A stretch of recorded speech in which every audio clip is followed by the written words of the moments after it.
بسم اللہ الرحمن الرحیم۔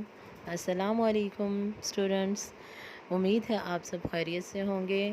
بچوں، آج کا ہمارا اردو میں عنوان ہے نعت اور درخواست نویسی۔ درخواست کو کیسے لکھا جاتا ہے؟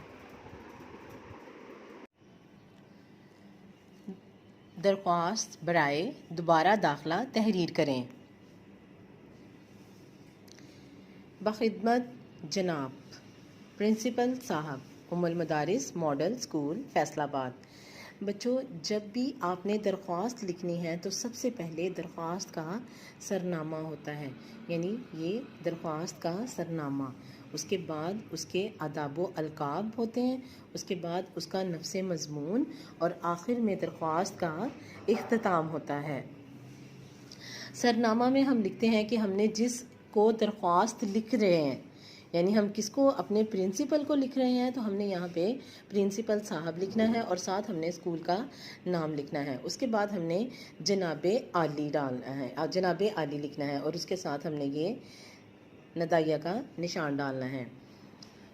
اب اس میں دوبارہ داخلے کی ہے تو دوبارہ داخلے میں آپ کیا تحریر کریں گے کہ آپ کا جو اسکول سے نام خارج ہو گیا ہے، آپ کو دوبارہ داخلہ کی اجازت دی جائے۔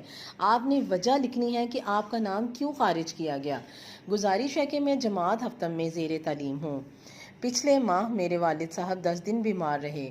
میں فیس ادا کرنے کا کوئی انتظام نہ کر سکا، جس کی وجہ سے میرا نام خارج ہو گیا ہے۔ چونکہ مجھے پڑھنے کا بے حد شوق ہے، اس لیے آپ سے گزارش ہے کہ میرا نام دوبارہ درج فرمائیں۔ کیونکہ مجھے تعلیم حاصل کرنے کا شوق ہے، میں اپنا تعلیمی سلسلہ جاری رکھ سکوں۔ یہاں آپ نے نفس مضمون بیان کر دینا ہے، یعنی جو درخواست انہوں نے کہا ہے آپ نے اس کے حوالے سے یہاں پہ لکھ دینا ہے۔ آخر میں جو اختتام ہے، عین نوازش ہوگی، الارض الف ب جیم، اور اس کے دائیں طرف آپ نے تاریخ لازمی لکھنی ہے، یعنی آج کی تاریخ 14 اپریل 2021 ہے، تو آپ نے تاریخ لازمی لکھنی ہے۔ بچوں، آج کی ہماری نظم ہے نعت رسول مقبول صلی اللہ علیہ وآلہ وسلم۔ نعت کیا ہوتی ہے؟ نعت وہ نظم ہوتی ہے جس میں ہمارے نبی پاک صلی اللہ علیہ وسلم کی تعریف بیان کی جائے۔ اس میں ہم کیا پڑھیں گے کہ انسانیت پر نبی کریم صلی اللہ علیہ وسلم کے احسانات جان سکیں، نعت کے ادب و احترام کے تقاضے سمجھ سکیں، شعر فہمی کا سلیقہ سمجھ سکیں، اور قافیہ اور ردیف کی شناخت کر سکیں۔ یہ آپ کے سامنے نعت ہے۔ آئیں ہم سب سے پہلے نعت کے خاص الفاظ، معنی اور اعراب کو ڈسکس کر لیتے ہیں۔ سب سے پہلا لفظ ہے عقبہ۔ عقبہ، عقبہ، تو یہاں پہ پیش آئے گی، یہاں جزم آئے گی، اور یہاں پہ یہ آئے گی جزم۔ عقبہ، اس کے اعراب آپ نے اس طرح لگانے ہیں، اور اس کا معنی کیا ہے؟ آخرت۔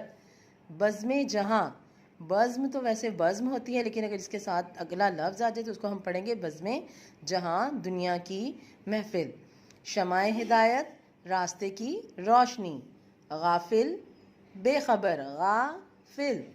توحید، اللہ کو ایک ماننا، توحید۔ پیغام حق، حق کا پیغام، پیغام حق۔ راز، چھپی ہوئی بات، راز۔ جگمگانا، چمکانا، جیم زبر گاف، جگمگانا۔ محشر، قیامت، میم زبر ہے، شین زبر رے، اور یہ جزم کے نشان آ جائیں گے، محشر۔ خالق، پیدا کرنے والا، خے کے اوپر زبر آ جائے گی، یہاں زیر آ جائے گی، خالق۔ مخ، میم زبر خے، مخ، لام اور اوپر پیش، اور یہ اس کے اوپر آ جائے گی جزم، مخلوق۔ جلانا، تو تینوں کے اوپر زبر آ جائے گی، اس کا مطلب ہے آگ لگانا۔ آخری لفظ ہے شعائیں، یعنی کرنیں۔ شو ہے نا، تو او کی آواز آ رہی ہے، تو اس کے لیے ہم نے پیش لگائی، شو آ اے، شعائیں۔ یہ تھے بچوں نعت کے خاص الفاظ، معنی اور اعراب۔